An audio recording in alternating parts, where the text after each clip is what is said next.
Hi everyone, welcome back. So I wanted to talk a little bit about the blushes that I've been loving lately. I feel like now that we're in the winter time and when my skin gets pretty much the palest that it does, I reach for slightly different colors than I would throughout the summer because I feel like some shades just suit me a lot better when my skin is paler. So I've really been loving a few colors and I wanted to tell you about them. So in the winter time, I definitely reach for more cool toned blushes, but I honestly don't have a lot of them. I tend to buy peach and coral shade blushes over and over again, so much so that when the winter hits, I'm pretty much relegated to only a few colors, so they get a lot of use out of me. And the first one is a purple blush, which is a little bit strange, but it definitely works for me throughout the winter. This is Urban Decay's Afterglow blush in the shade Bittersweet. I picked this up years ago when I saw a blogging friend post about it, and I was like, well, I don't have a purple blush in my collection. So I picked it up. And honestly, the first time I applied it, I was like, this is so strange because I don't blush any shade of purple, and just having that color purple on my cheek was very bizarre to me at first.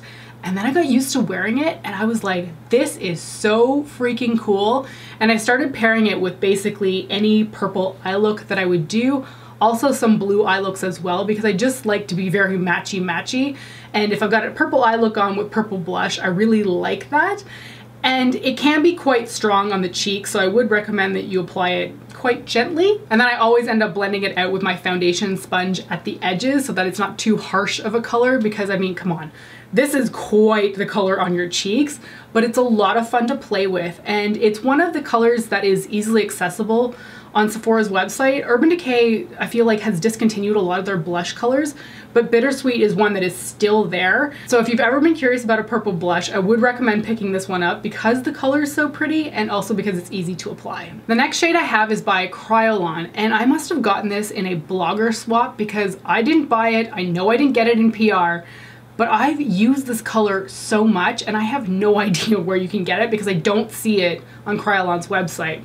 This is the Glossy Rosewood shade, and it's another cool toned blush that is very dusty. It's pink, but there's a lot of gray in it, and for that reason I feel like it suits a lot of cool toned eyeshadow looks that I tend to gravitate towards in the winter time. It's almost unreal to me just how many eye looks this color goes with, because I find myself always looking for a cool toned shadow in my collection and I really don't have many. And because this one is pink but cool toned and quite pale down, it's quite dusty, I feel like this is very easy to pair with so many eyeshadow looks. Honestly, I need recommendations for cool toned, almost gray cast blushes because I really don't have many in my collection and I feel like I keep going back to the same ones over and over again, which is fine, but at some point in time I am going to want to try something new.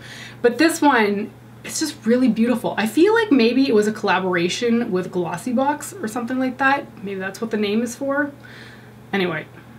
Oh, it does say right on the back, Kryolan for Glossy Box. Okay then.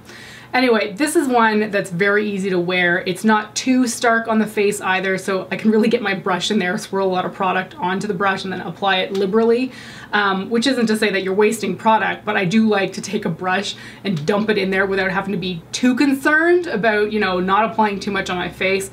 So this is a really flawless, easy one, and I really enjoy it. The next two I have to talk about are actually in a palette, but they are readily accessible as singles, so you don't have to get this palette, which I don't even think you can. It was a limited edition item probably several years ago.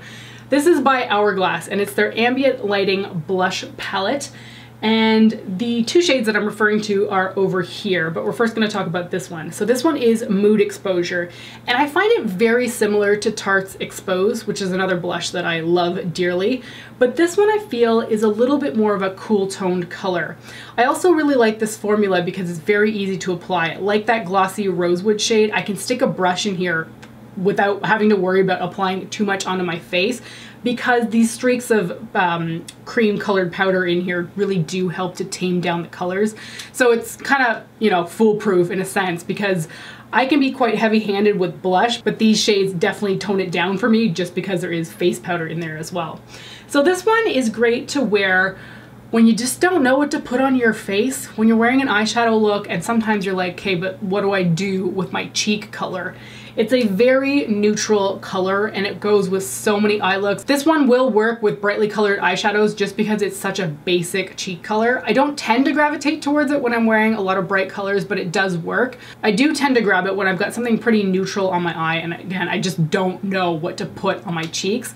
It's a very easy to wear shade, so I really like Mood Exposure.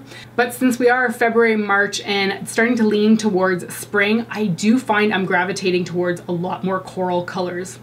I mean, look at my face right now. And this one in the middle, called Incandescent Electra, is one that I've been reaching for a lot.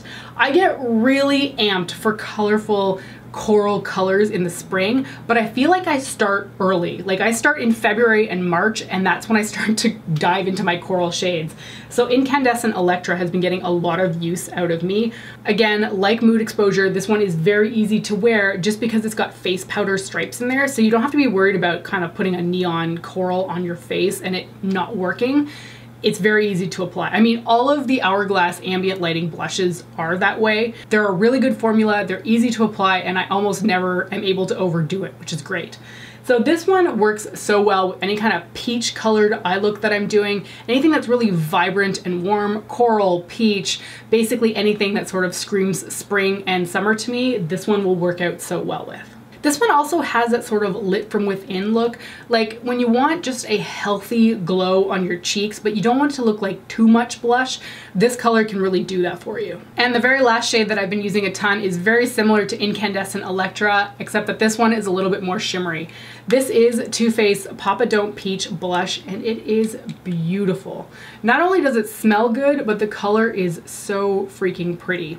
I don't tend to gravitate towards a lot of shimmery blushes just because, honestly, I can't even answer why I don't. I just tend to gravitate towards more matte blushes, but this is one that still draws me in even though it's quite shimmery. There aren't chunks of glitter in there, you don't have to be worried about that at all, but there is more of a sheen to this blush than any of the other ones that I have mentioned in this video, which means that you can sometimes skip a highlighter with this one, or just straight out apply it as a highlighter if you really buff it into your cheekbone area. I mean, if you put it on with a fluffy brush, it's not gonna look like a highlighter, so don't be concerned about that. This color is one of those easy to wear shades. Much like Mood Exposure is, this one is a peachy version of that. You can match it with a lot of looks. It never really looks out of place. And I really like that it's just such an easy one to wear, because a lot of times I can be wearing something and I don't know what to put on my cheeks, and this is an easy one for that. It's funny, I've worn this one so much, but looking at the viewfinder, it looks like I've worn it not at all because the peach imprint is still on there. I try to swirl my brush through the top up here, and it's funny, it looks like there's hard pan on it, but there's not. It comes out just fine on the brush, no issues whatsoever. I really enjoy this one, not only for the cute packaging and the fact that it smells good, but also because the color is really beautiful. So those are the 5 blushes that I've really been enjoying lately. I feel like most of them are representational of the winter, but I can clearly see that I'm starting to lean towards more spring tones with the coral shades. I really love coral, guys. Like, it's such a beautiful color. I am drawn to it so much. I definitely feel like my wintertime skin suits the purple and cooler tone blushes a lot better, and I'm happy to be getting use out of them now, because I know when the summer hits and I get anything remotely resembling a tan, they don't tend to look as good on me, and I think it's just because with the paler skin, it looks more of like a icy snow queen kind of aesthetic with the cooler tone blushes, especially the purple. That looks very like Elsa Frozen-esque. So I'm happy to be using those, but I can definitely see how I'm starting to gravitate towards more of the peach and coral tones that the spring really represents for me. Anyway, that's it for this video. Let me know about the blushes that you've been loving lately, and I'll catch you next time. Bye!